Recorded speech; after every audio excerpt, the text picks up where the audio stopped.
हाँ जी, फोन आया सी और हाँ कि अंगूठी मंगवा ले, मैं मंगवा ली है। तो मैं क्या कहनी मैं हफ्ते ਨੂੰ ਮੇਰੀ ਮੁਲਾਕਾਤ है तो उस तो पहले अरेंज कर दी। कदों मुलाकात है? हफ्ते ਨੂੰ अरी तो कर दे तो मंगवा दे।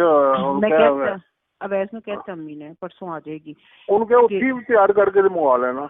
नहीं वो कहती है मैनू तुसीं हीरा मंगवा दो ते अंगूठी मैं इत्थों खरीदांगी, जो पैसे बननगे तुसीं मैनू दे देना। मैं कहा ठीक है। ठीक है।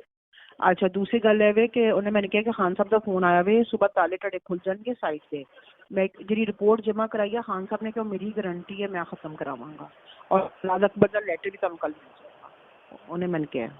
और जो टाइम है टाडा बीबी रात को मैंने दसेगी, ठीक है, क्योंकि मेरी तो पूरी चढ़ाई की है। मैं क्या एक काम नहीं हुआ फरा, देखो है एक काम नहीं हुआ।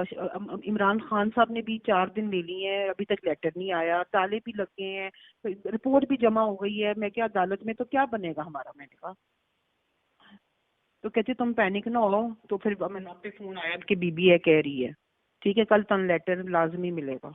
ये हफ्ते तो पहले मंगवा दी है। ये तुम किसको अंगूठी दे रही थी? तूने अव्वल को तुमने दी क्या है? मैंने कहती है तू कहना थी कि तू पूछा नहीं थी पहले कितने कैरेट हो गए? मैं क्या मैं तेरे को पूछा, मैं कहा 3 तुम कितना पहनते हो? मैंने कहा 3 के, तूने कहा 3 ठीक है। कहती है नहीं 500 कम अज कम मंगवा के दो उसको। मैं क्या अच्छा।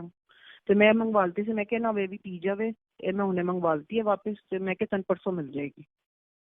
और लेटर मैं कल दे दूंगा। हाँ ठीक है ठीक है। कोई अबू कहते कल लेटर मैं तुम भेज दूंगा। हाँ मैं आज बड़ी चढ़ाई की आके। मैं क्या मैं नहीं डिस्टर्ब हुई है, मैं सुबह ना रोई हाँ। मैं क्या अगर अबू दी अगर मेरी ये फीलिंग है तो अबू दी कितनी फीलिंग है। मैं क्या जगह जगह अबू बंदियां नू ट्रेस कर रहा है, फेस कर रहा है। मैं क्या और हर कोई लॉलीपॉप दे रहा है। मैं क्या कहती ना पैनिक हो। मैं 2-3 फोन उत्ते थले किते ने। मेरी बीबी ना गल हो गई, लेटर तन कल लाजमी मिलेगा, सुबह ताले खुल जाएंगे। खान साहब ने कहा रिपोर्ट का जिम्मेदार मैं। गल खत्म, बस ठीक है।